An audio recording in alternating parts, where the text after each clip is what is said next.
Each summer, the Jordan River Commission staff in Utah does a series of paddles along the length of the Jordan River to scout out things like where navigational hazards like fallen trees are that need to be cleaned up, and where trash cleanups or invasive plant mitigations are needed.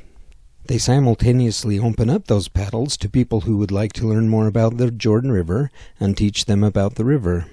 This is a video from their 2025 10-mile, 4-hour paddle from 1700 South in Salt Lake City to Porter's Landing in North Salt Lake.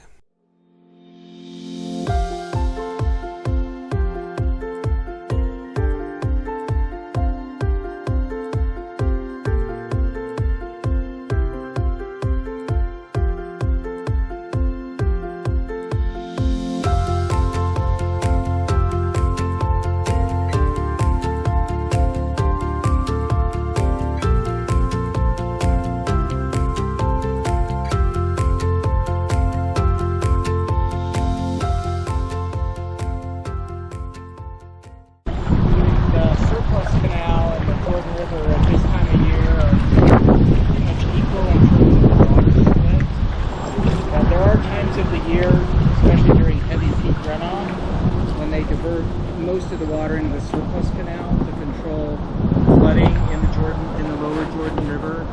Salt Lake City, because of the way it was built and when it was built, has been really prone to heavy wet years.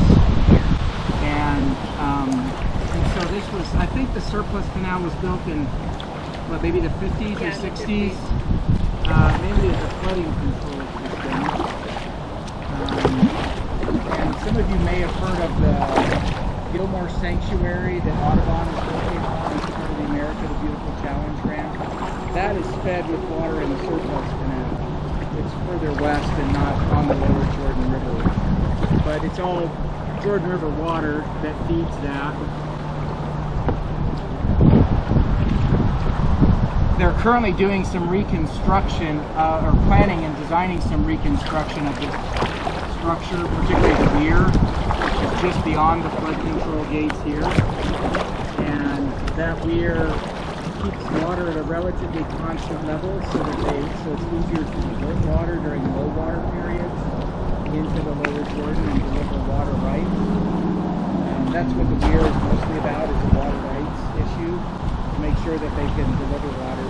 It is interesting, a couple of winters ago, a really wet winter, and the heavy spraying, you would have expected that there would be a lot of water in the river.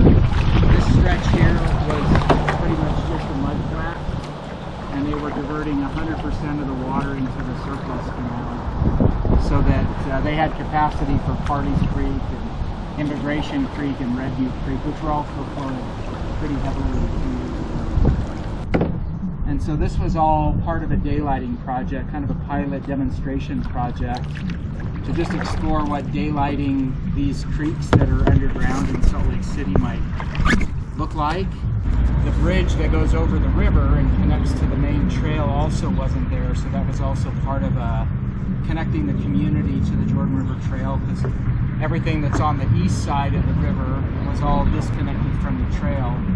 And so the bridge made all of this neighborhood here along 9th West connected. This was designed to be a boat launch here, but it's never really functioning very well.